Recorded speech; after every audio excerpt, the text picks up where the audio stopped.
Moshi Super Nerds e bem-vindos à aula mais importante desse mini curso de Biologia Celular e Molecular. A gente pode dizer que as duas aulas passadas foram uma preparação para essa. Então, essa parte aqui de comunicação e sinalização vai ser muito útil para o entendimento de hormônios e neurotransmissores, que já fazem parte dos assuntos legais. Lembra qual é o meu objetivo aqui? Construir uma biblioteca, um acervo dos vídeos da parte básica e depois das coisas legais, voltadas ao metabolismo, o que todo mundo quer saber. Então, essa parte de comunicação e sinalização é a aula mais legal desse curso. É a mais complicadinha? Talvez não. A mais complicada vai ser expressão gênica e divisão celular. Mas entende o seguinte: as outras aulas eram besteirinhas que você tem que meio que saber, não precisa decorar, mas tem que entender algumas coisas. Aqui não. Aqui a coisa começa a ficar séria. Então, o princípio é o seguinte: nós somos seres pluricelulares e as nossas células precisam agir em conjunto. Então, uma bactéria, ela não tem esse problema, porque ela age sozinha. Claro que elas têm formas de comunicação, como a gente viu, né? Comunicação, troca de DNA entre elas, a gente vê algumas malandragens que elas fazem. Mas, em nós, seres pluricelulares, isso aqui é fundamental. Porque pensa no seguinte: quando um neurotransmissor, um hormônio é liberado na sua corrente sanguínea, ou na fenda sináptica, no caso dos neurotransmissores, essa substância precisa atuar em um local específico. Por exemplo, se a testosterona é liberada na sua corrente sanguínea, ela não pode sair atuando em qualquer lugar, vão haver locais específicos.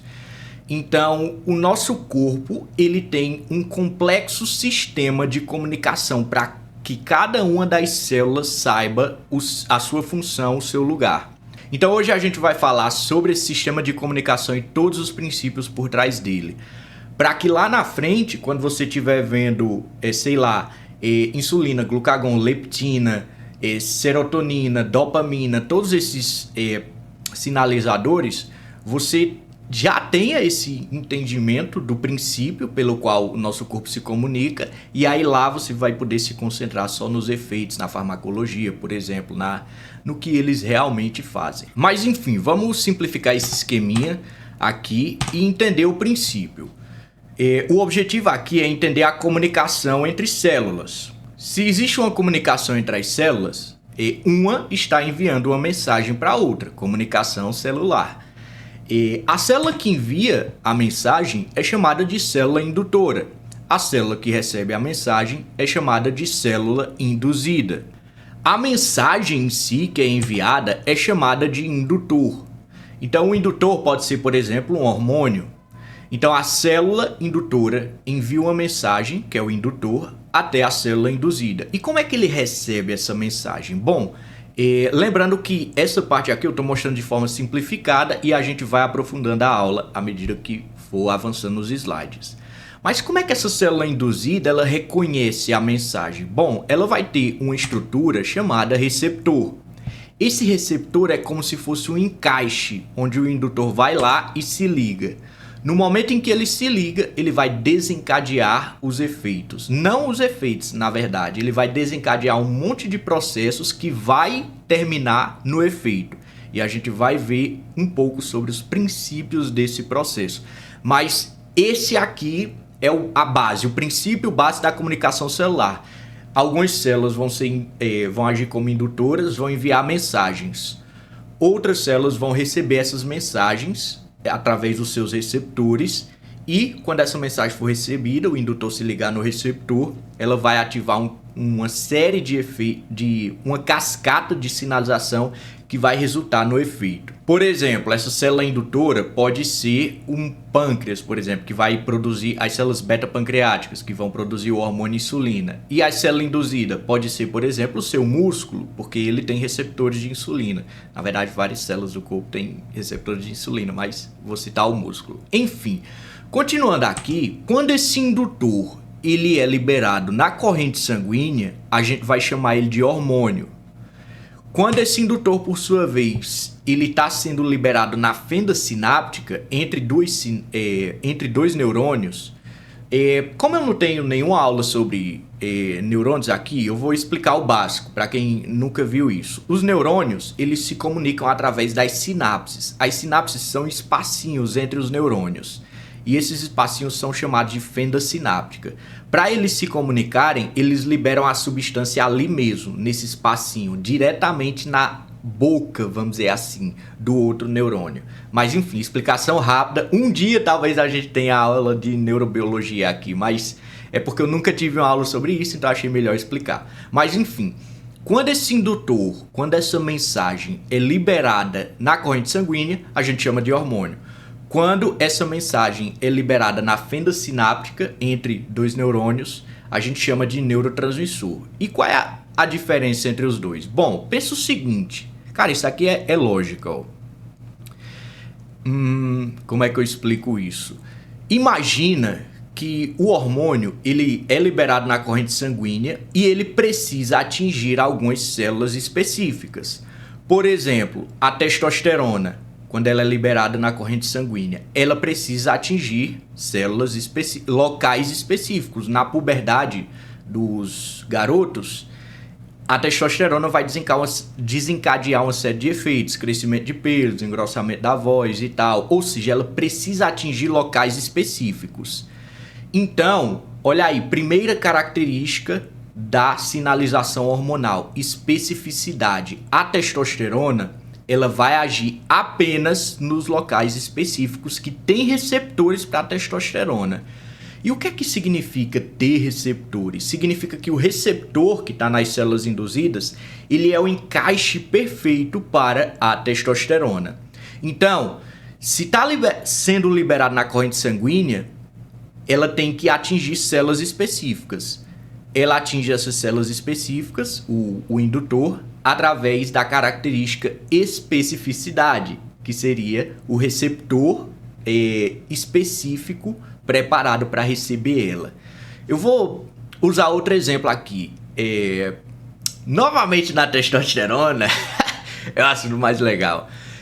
Por exemplo, o pessoal aí gosta de escutar as músicas maromba, né? E achar que vê só os benefícios do suco, né?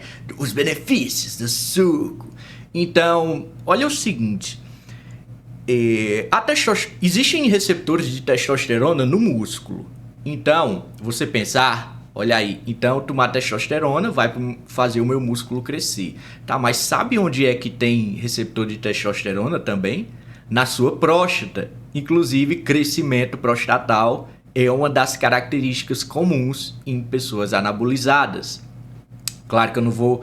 Eu vou ser humilde aqui e falar que eu nunca estudei a fundo, eu ainda não estudei a fundo recursos ergogênicos. Eu só estou falando uma coisa que realmente é factual, mas não vamos nos aprofundar nisso. O meu objetivo aqui é explicar para você que existem receptores específicos. A testosterona ou qualquer outro hormônio não vai sair agindo em qualquer lugar, apenas nos receptores específicos prontos para receber ela, porque está sendo liberado no sangue.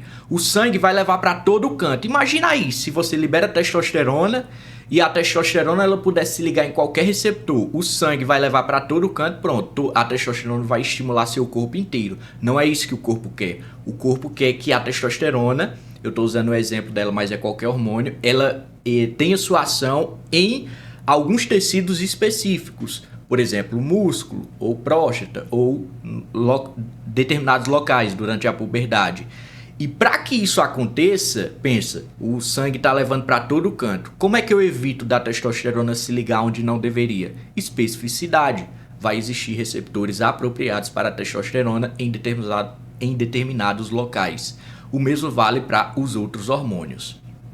Além disso, tem outra característica dos hormônios que é a quantidade. Por exemplo, como a testosterona, seguindo esse exemplo, mas qualquer hormônio que você quiser, como esse hormônio ele é específico para alguns tecidos, ele não precisa ser liberado em enormes quantidades. Por quê? Imagina aí, se cada hormônio que fosse liberado por qualquer glândula, ele fosse para o sangue em altas quantidades. Pronto, qualquer liberaçãozinha de alguns hormônios e você ia morrer de uma hipertensão arterial. Então, eles são liberados em baixas quantidades.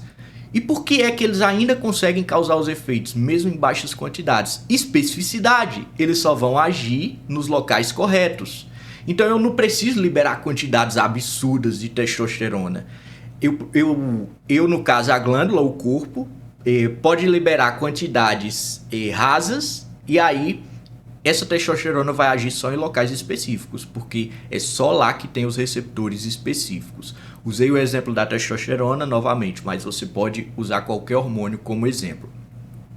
No caso dos neurotransmissores, a gente vai ter algumas características diferentes. Os neurotransmissores, eu falei para vocês que a substância é liberada diretamente na fenda sináptica. Então, a célula indutora e a célula induzida estão muito próximas, estão quase coladas. A única coisa que separa elas é um espacinho ali. Então, ele pode se dar ao luxo de liberar em altas quantidades. O neurotransmissor pode sim, altas quantidades entre aspas, né, relativo ao tamanho. Claro que você não vai ver em termos de grama, miligrama, uma quantidade maior que o hormônio. Mas o que eu quero dizer é que, em relação ao tamanho, ele pode liberar altas quantidades daquela substância. Por quê? Porque o receptor já está ali. Eu não preciso de tanta especificidade. Eu não preciso de especificidade porque o receptor, a célula induzida, está ali perto. Eu não preciso ser específico, tá ali do lado, tá na frente. Então, o neurotransmissor ele tem essas características. Pode ser liberado em altas quantidades e não tem tanta especificidade quanto o hormônio. Um exemplo de como ele pode ser liberado em altas quantidades, e isso é um assunto que a gente vai tratar em metabolismo integrado, uma das minhas aulas de metabolismo integrado, é a dopamina. Hoje você tem muitos estímulos no mundo moderno, muitos estímulos dopaminérgicos muito intensos, e aí as pessoas acabam viciando nesses estímulos e os neurotransmissores delas ficam, vamos dizer assim, eles estão liberando quantidades de dopamina que não deveriam liberar, altas quantidades de dopamina e fazendo essas pessoas perderem prazeres em coisas pequenas. Um exemplo disso, pornografia. O que é que o pornô faz? Ele apresenta uma coisa teatral e exagerada do sexo, e aí as pessoas que consomem isso têm liberações enormes de dopamina, e aí quando o cara vai tentar fuder com uma garota normal, que não é atriz pornô, ele não consegue ficar, né? Justamente por causa dessa liberação excessiva de dopamina. Mas eu quis usar só o exemplo para você ver que o neurotransmissor ele pode sim ser liberado em altas quantidades, já que o receptor está ali perto. Mas deu para entender os princípios aqui dos hormônios e dos neurotransmissores. Vamos nos aprofundando aqui na aula. Aqui a gente tem alguns tipos específicos de sinalização, então dependente de contato, já está dizendo, a célula indutora e a célula induzida estão em contato. Parácrina, célula indutora e célula induzida estão muito próximas. Isso aqui acontece muito na inflamação. Então, quando você for estudar a bioquímica da inflamação, talvez eu traga uma aula especial sobre isso depois, você vai ver que boa parte dos sinalizadores da inflamação agem nas células vizinhas, porque é uma emergência que tem que ser, que o seu corpo tem que cuidar ali mesmo.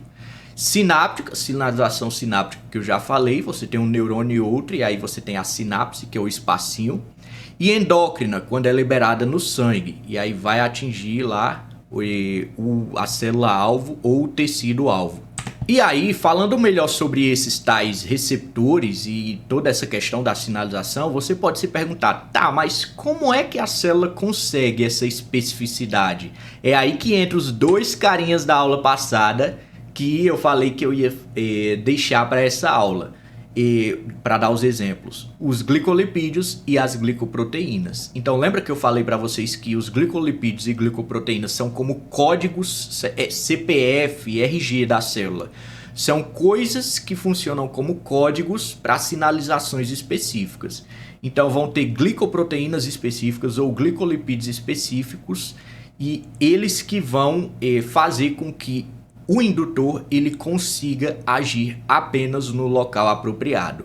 Exemplo de glicolipídio, a gente tem o sistema OAB, é aquele sistema sangue A, sangue B, sangue AB. Então, nas suas hemácias, elas vão ter glicolipídios específicos que vão identificar que tipo sanguíneo ela é. E aí, se uma pessoa recebe uma transfusão de um sangue que não é dela, o nosso sistema imune identifica, ele olha, ei, esses glicolipídios aqui, ó, B, né? Nosso sangue é A, pode matar. Temos uma aula de bioquímica aí aprofundada sobre função proteica e sobre o sistema imune. E aí você vai ver isso aí em detalhes. Procura aí no nosso módulo de bioquímica, lá pelas primeiras aulas. As glicoproteínas, por sua vez, a gente vai ter, a exemplo, os receptores GLUT, ou receptores de insulina. Então você tem glicoproteínas que conseguem ser específicas para determinados estímulos. Mas continuando agora para os tipos de receptores, a gente viu os princípios da sinalização, agora vamos ver os tipos de receptores. Vamos dizer que a célula indutora, ela joga o indutor, que é a mensagem, e essa mensagem precisa entrar dentro da célula para ser recebida. Como assim? A célula indutora joga a mensagem entra pela membrana. Como é que ela entra? Vai ter alguma coisa para transportar ela, a menos que ela consiga passar livremente. Mas isso não importa no momento. A célula indutora joga a mensagem, o indutor, essa mensagem entra na célula e o receptor está lá dentro da célula. A gente vai chamar esse tipo de receptor de citosólico. Receptor citosólico é um receptor que fica no citosol. Então, a mensagem tem que entrar dentro da célula e atingir esse receptor lá dentro. Em que casos acontece isso aqui? Quando ele precisa, por exemplo, desencadear uma transcrição no DNA. O DNA, ele não fica no núcleo. Então, se eu quero realizar uma transcrição de alguma parte daquele DNA, estimular a transcrição de algum gene, eu preciso entrar dentro da célula. Essa questão de transcrição a gente vai ver melhor na próxima aula, que é a expressão gênica. Mas eu vou adiantar o princípio aqui para eu conseguir explicar o que eu estou querendo explicar agora. A transcrição, galera, é quando você lê o código do DNA e vê qual proteína você deve produzir. Isso é a transcrição de forma simplificada. Então imagina aí, aconteceu alguma coisa no seu corpo, algum estímulo, que fez com que o seu corpo percebesse que ele tem que transcrever alguma proteína. Eita, precisamos transcrever alguma proteína, precisamos ler o DNA. Como é que vai funcionar a sinalização nesse caso? A substância indutora, ela vai entrar na célula, ela vai atingir o receptor ali dentro da célula, e quando ela se juntar com esse receptor, ambos vão formar um complexo. Então acompanha aí, ó, substância indutora, o roxinho, ele entra na célula e atinge o receptor. Quando atinge, eles dois se unem. E aí a gente tem um complexo indutor-receptor. Esse complexo vai entrar no núcleo e chegar até o DNA e estimular a síntese de RNA mensageiro, que vai resultar em proteínas. O princípio aqui, a gente vai entrar em detalhes na próxima aula, que é a expressão gênica, mas o princípio aqui é a mensagem chega, entra na célula, o receptor está lá esperando. Quando ela se une com o receptor, eles vão até o DNA e dizem, ei, ó, é para ler essa parte do DNA aqui e produzir essas proteínas. Basicamente é isso. Isso é um tipo de comunicação citosólica. Ela acontece no citosol, dentro da célula. Mas entrando em detalhes, como é que acontece essa transcrição gênica, esse negócio de transcrição gênica é muito legal, tá? Porque assim, galera, existem alguns sinais no seu corpo, eu vou até adiantar isso, que são rápidos, eles precisam ser rápidos. Só que existem alguns sinais que são mais lentos e precisam ler o DNA para poder acontecer. Exemplo, testosterona, hormônio de esteroides. É por isso que demora os efeitos quando alguém vai tomar essas coisas. Por quê? Porque daqui que leia o DNA e faça transcrever as proteínas. Então, inclusive, eu estou fazendo uma pós em Biologia Celular e Molecular e o meu TCC dessa pós é sobre transcrição gênica em algumas características relacionadas à recomposição corporal. Mas continuando aqui, como é que ocorre essa transcrição em específico? A gente vai ver mais detalhada aqui como é essa união entre indutor e receptor. A gente tem aí o receptor, é esse verde, e o indutor é o roxinho. Tá vendo lá no final, ó? Lá no final, o roxinho. Aquele é o indutor. O receptor é esse verde. A gente vai analisar como é que ocorre essa junção. Vamos numerar as partes desse receptor para analisar o que acontece quando o indutor chega. Então, o indutor chega e vai se ligar ali no encaixe, no receptor. Aquele é o receptor de fato, a parte do receptor que recebe a substância indutora. Então, ela chega e se une. No momento em que ela se une, vão acontecer algumas coisas que vão permitir a transcrição gênica. Que coisas são essas? Ó, a região que se liga o gene é essa 3. Tá vendo esse espaço no 3? É a região que se liga ao gene. Então, essa região aí tem que se ligar ao gene e fazer com que ele inicie, na verdade não é ele, né? Vai ter um processo todo, mas fazer com que ele inicie a produção da proteína. Basicamente, é essa região aí que vai chegar no DNA e vai dizer, ó, produza essas proteínas aqui, desse código. Então, região que se liga ao gene é a região que vai chegar no gene e dizer, ó, lê essa parte e produz a proteína aí, que tá vindo a sinalização. Então, a substância indutora, ela vai se ligar lá no encaixe, no 1.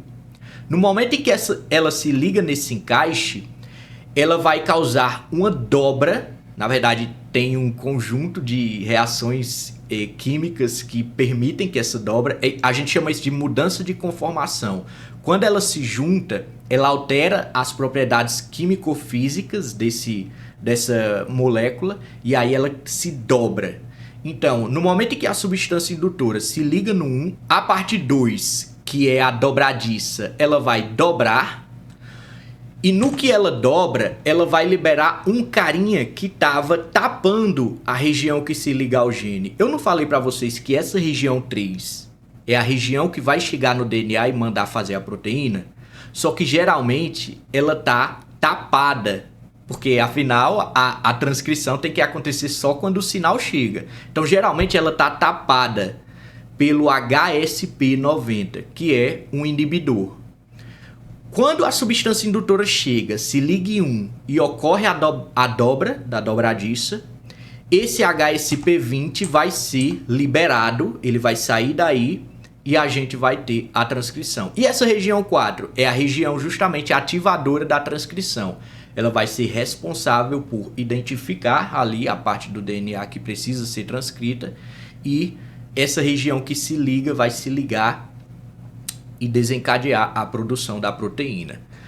Como essas proteínas são produzidas a partir do DNA é a próxima aula, que se chama expressão gênica. Expressão gênica é o processo pelo qual o códigozinho que está no seu DNA vai ser lido e transformado em proteína. Mas aqui a gente está vendo como é que uma sinalização de fora ela ativa uma transcrição gênica, uma expressão gênica no caso. Mas continuando, a gente tem o exemplo da acetilcolina e no momento em que ela entra na célula endotelial, ela vai estimular a NO-sintetase a converter arginina em NO, óxido nítrico. Esse óxido nítrico vai entrar no músculo liso e vai estimular a guanalatociclase. Guanalatociclase, ela vai ciclar um guanalato, então vai converter guanalato trifosfato em GMPC, guanalato monofosfato cíclico. Esse tipo de sinalização aqui, como vocês podem ver, é citosólica. Por quê? Porque está entrando no citosol e ativando alguém que está lá dentro. A propósito, professor, eu já vi esse negócio de cíclico aí algumas vezes. Se você assistir nossas aulas de bioquímica, você vai ver muito. Lá nas nossas aulas de bioquímica, eu falei muito sobre, não sei quem cíclico e tal. O que é isso? Sempre quis entender. Esses caras, e a gente vai ver em detalhes daqui a pouquinho, esses caras, os caras cíclicos, vamos dizer assim, são segundos mensageiros. Olha o seguinte, aqui, a partir desse slide já dá para você notar uma coisa interessante. O NO, o óxido nítrico, ele entrou e estimulou a guanalatociclase. A guanalatociclase, ela estimulou outra coisa, não foi? o GTP a ser convertido em GMP cíclico. Olha aí, o NO estimulou a guanalato ciclase. A guanalato ciclase, ela estimulou a conversão de GTP em GMP cíclico. Esse GMP cíclico vai ativar outra coisa. Então, olha aí, foi uma mensagem que chegou e ativou uma segunda mensagem. Como é que a gente vai como é que a gente vai nomear essa segunda mensagem? Segundo mensageiro. Então, esse tipo de sinalização aqui de segundos mensageiros é justamente quando uma sinalização chega na célula, ela ativa uma coisa e essa coisa vai ativar outra coisa. Isso se chama segundo mensageiro. É uma segunda mensagem que está sendo ativada a partir de um estímulo. Mas antes de entrar em detalhes nesses segundos mensageiros, e é importante entender esses segundos mensageiros, entender, não decorar, e entender. Por quê? Porque boa parte da sinalização hormonal e de neurotransmissores, por exemplo, vai agir por meio de segundos mensageiros. É preciso entender. Você precisa entender segundos mensageiros para que você compreenda bem processos metabólicos. Mas enfim, a gente vai já entrar em detalhes nos segundos mensageiros. Então, olha aí, a acetilcolina chega, estimula NO sintetase.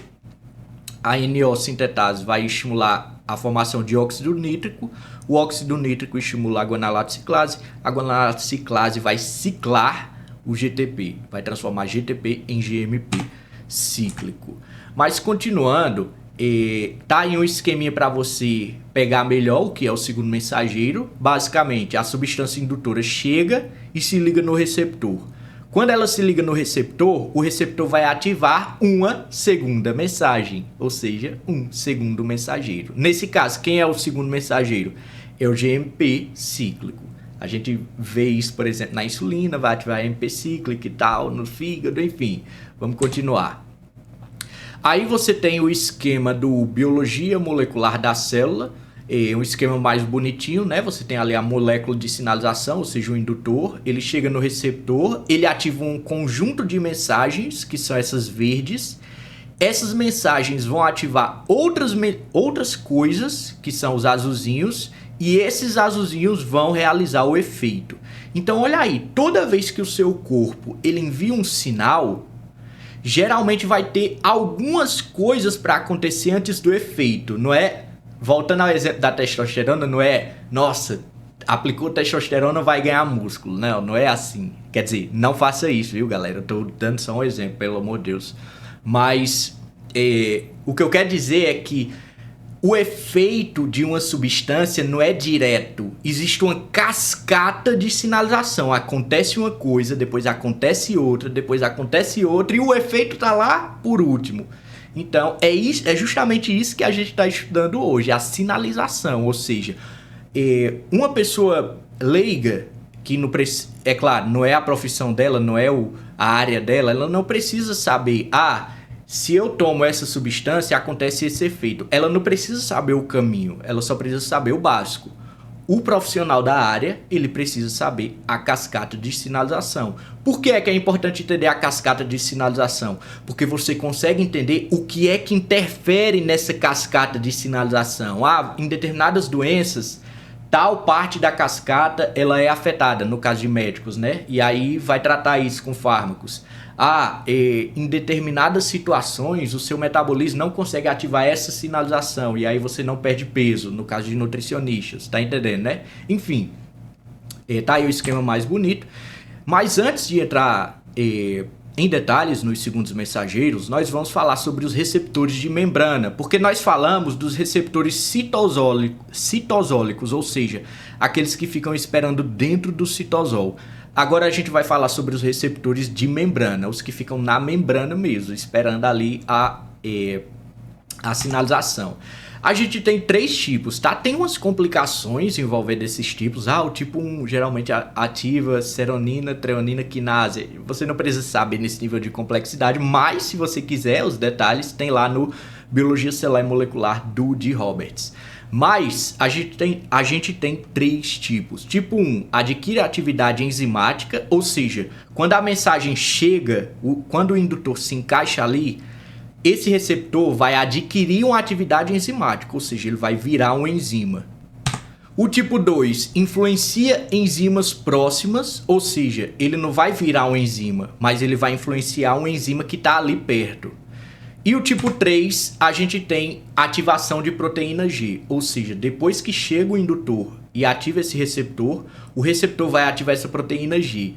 E qual é a importância dessa proteína G aqui? Cara, eu não lembro do número exato, mas eu creio que é um número bem impressionante, tá? 80%, eu não sei se é esse o número correto, mas é impressionante. 80% dos fármacos que a gente usa hoje na medicina funcionam através da ativação da cascata da proteína G. Então lá em farmacologia você vai aprender em detalhes, a gente vai ver hoje na verdade em detalhes, mas eu estou dizendo que na farmacologia você vai ver muito cascatas de sinalização que funcionam através da proteína G. Então entender essa sinalização através da proteína G é muito importante porque 80%, lembrando, não sei se é esse o número exato, mas eu lembro que é um número impressionante. 80% dos fármacos que a gente usa hoje na medicina são via proteína G. E de quebra, a gente já vai entender os segundos mensageiros, enquanto a gente estuda essa ativação da proteína G. Mas esses são os 3 tipos de receptores de membrana. Vamos continuar. Só para ilustrar aquilo que eu falei antes, esse esqueminha bem bonito do Biologia Molecular da Célula, inclusive na primeira aula, na aula de apresentação do curso, eu falei para vocês que se você gosta mais de texto bruto, Biologia Celular e Molecular. Se você gosta mais de esqueminhas, Biologia Molecular da Célula. Aí, dependendo do que você gosta mais, você compra um ou outro. Mas tá aí um esquema bem bonito ilustrando por que é que alguns tipos de sinalização são rápidas e outras lentas. Qual é a sinalização rápida? É aquela que o indutor chega, se liga no receptor, ativa alguma coisa direto.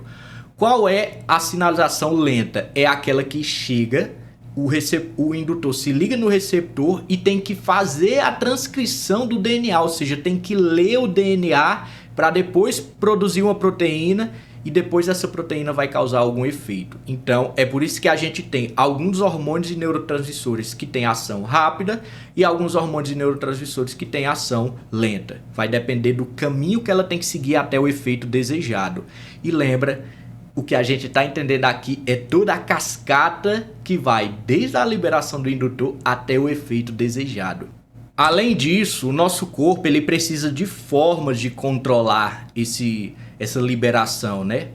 Isso aqui você vai ver muito numa regulação alostérica, que eu explico o que é lá na aula de glicólise do meu módulo de bioquímica. Mas é mais ou menos o seguinte, ó. Um estímulo acontece em A e A produz B. B ele vai agir como um estímulo para A. Ou seja, quanto mais B, mais intensamente A vai funcionar. E quanto mais intensamente A funcionar, mais B ainda vai ser produzido. Então isso é uma retroalimentação positiva. O que é que eu estou querendo ilustrar aqui? Isso é uma forma com que o nosso corpo consegue controlar essa sinalização. Quando é que essa sinalização tem que parar? Quando é que essa sinalização tem que continuar? Então, não sei se vocês já viram essa coisa de feedback negativo, feedback positivo. Você vê isso em fisiologia bastante. O que são esses feedbacks? É justamente isso aí. O nosso corpo, ele precisa saber qual é a hora de parar um sinal ou de aumentar o sinal. Como é que ele faz isso? Esse é tem vários mecanismos, mas esse é um dos mecanismos. A retroalimentação positiva, que quanto mais a coisa é produzida, mais ela estimula a produção. E a gente tem embaixo um exemplo de retroalimentação negativa, que seria o quê? Você tem um estímulo, esse estímulo faz A produzir B, e B ele inibe A. Quanto mais B, mais inibição em A. E aí, como A está sendo inibido, você vai ter menos produção de B. É uma forma que o nosso corpo tem para controlar esses processos. Mas agora vamos finalmente entender o funcionamento da sinalização da proteína G. A gente tem ali o receptor e nós temos as subunidades da proteína G. O que são essas subunidades? Lembra que toda proteína ela é formada de várias subunidades de acordo com a estrutura dela. Você não precisa saber tanto em detalhes, mas a gente tem aula sobre isso, lá em aminoácidos, peptídeos e proteínas. A terceira ou é a segunda aula do módulo de bioquímica, se você quiser aprender. Mas a proteína, ela tem subunidades, compartimentos. A proteína G em específico, você tem que lembrar das subunidades beta, gama e alfa. Então ela tem essas subunidades. A unidade beta e gama são meio que juntas, e a unidade alfa, ela pode se descolar, como a gente vai ver. Essa unidade alfa, ela está ligada a um GDP, guanosina difosfato. E a gente geralmente tem esses carinhas quando a gente precisa fazer uma sinalização. Você vai ver muito esse GDP nessa parte de sinalização. Nesse caso aqui, ele está ligado à subunidade alfa da proteína G. E aí o que vai acontecer? Lembra, nós estamos estudando comunicação e sinalização. Então alguém vai chegar e dar um sinal aqui, não é? Quem é que vai chegar e dar o sinal? Alguém vai chegar naquele receptor ali e ativar um sinal nele. Esse sinal, ele tem o objetivo de gerar um efeito, né? Então a gente vai ter uma cascata de sinalização, um cara ativa outro cara, que ativa outro cara, que ativa outro cara, que ativa outro cara, até chegar no efeito desejado. Vamos ver parte por parte essa ativação. Então, a gente vai ter o estímulo no receptor. O receptor vai estimular as subunidades da proteína G. Ele vai fazer com que esse GDP seja convertido em GTP, guanosina trifosfato. Ó, já dá para notar que você gastou um ATP, provavelmente, ou de alguma forma você usou adquiriu um fosfato. Mas enfim, essa subunidade alfa, lembra, ó, ela tinha um GDP e depois que ela recebeu o estímulo do receptor, ela converteu esse GDP em GTP. Isso vai fazer com que a subunidade alfa se descole das subunidades beta e gama e estimule outro cara. Que outro cara? Adenililciclase. Adenililciclase, ó, você não já manja que as enzimas elas têm o nome do que elas fazem? Adenililciclase, ela vai ciclar algum adenilil, mais ou menos. Então, a adenililciclase vai estimular o AMP cíclico. Esse AMP cíclico vai estimular a pKa. E a pKa vai ou fosforilar ou desfosforilar alguém, alguma coisa assim. Geralmente você termina numa fosforilação ou numa desfosforilação. Por que é que isso acontece? Algumas enzimas do nosso corpo, algumas estruturas, proteínas, elas funcionam quando elas estão fosforiladas e outras funcionam quando estão desfosforiladas. Então, geralmente, esse tipo de sinalização vai terminar fosforilando alguém ou desfosforilando alguém. Sabe onde é que a gente vê muito isso? Lá em bioquímica. Só que lá, quando eu estava ensinando bioquímica, aí no nosso módulo, que já está todo liberado, vai lá assistir. Só que lá, quando eu estava ensinando bioquímica, eu não me preocupei em ensinar todos esses detalhes aqui. Por quê? Porque a gente precisava saber mais os efeitos e questões de metabolismo, lipídios e tal. Aqui a gente está vendo os detalhes da sinalização.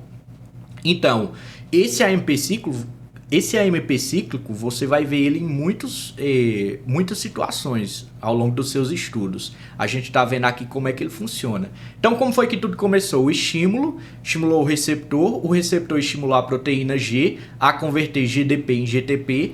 Quando esse GDP foi convertido em GTP, você tem a descolação da subunidade alfa. Ela se liga na adenililciclase, estimula ela a produzir AMP cíclico. Esse AMP cíclico vai estimular a pKa e a pKa vai chegar a algum efeito desejado, que é o efeito esperado do estímulo.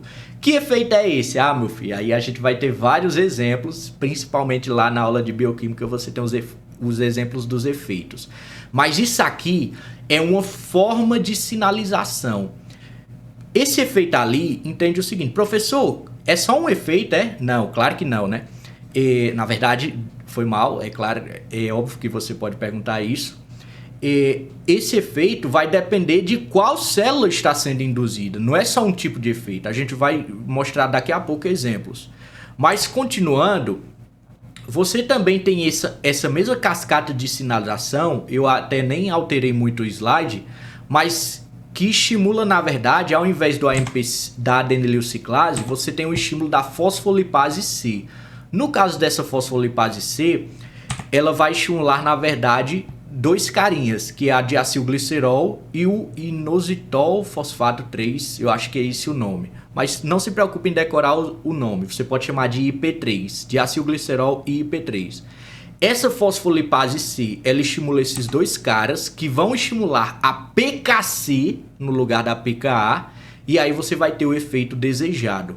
Por que eu não alterei tanto o slide? Nota que é quase a mesma coisa, tá funcionando por meio da proteína G e tal, tá ativando outro cara. O que é importante, desde o começo do curso eu falei para vocês, o importante é você entender o princípio. Você entendeu o princípio dos segundos mensageiros? Qual é o princípio, professor? Para eu ver se eu entendi. Alguém chega, estimula outro cara, esse cara estimula outro cara, esse cara estimula outro cara, esse cara estimula outro cara. Isso é uma cascata de sinalização. Isso são segundos mensageiros. Não importa se é adenileuciclase ou se é fosfolipase C. Essa é a forma como funciona. Se você entender, olha aí, nossa, isso aqui, ninguém vai dizer pra você isso aqui, só eu. Ixi, Maria, tu é o bichão mesmo, né? Mas se você entender esse princípio, que é um cara que chega e estimula outro cara, que estimula outro cara, se você entender esse princípio, acabou. Porque você não precisa decorar agora que a adenileuciclase estimular MP cíclico, que estimular PK. Você não precisa decorar agora.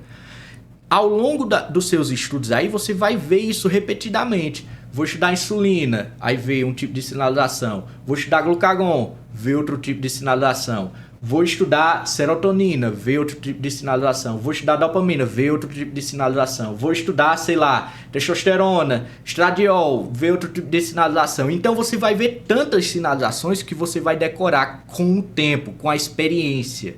Só que se você pega o princípio aqui, quando chegar lá, as coisas vão fazer sentido. Se você não pega esse princípio, quando chegar lá, nada faz sentido pra você. Tudo entra na sua cabeça e sai na mesma hora, porque nada ali faz sentido pra você. Tudo é bosta. Mas enfim, deu pra entender que você tem um tipo de estimulação através de segundos mensageiros. Estimulação, lá vai. Uma cascata de ativação de segundos mensageiros através da adenileuciclase e outra através da fosfolipase C. Eles vão seguir caminhos semelhantes, mas ativando caras diferentes. E aí você que queria exemplo, algumas respostas celulares induzidas por hormônios mediadas por AMP cíclico. E aí tá a tabelinha. Tudo isso aí vai funcionar através daquela sinalização por meio do AMP cíclico. Algumas respostas celulares nas quais receptores associados à proteína G ativam a fosfolipase C. E aí você tem exemplos de coisas que acontecem no nosso corpo que acontecem de acordo com aquela cascata de sinalização da fosfolipase C.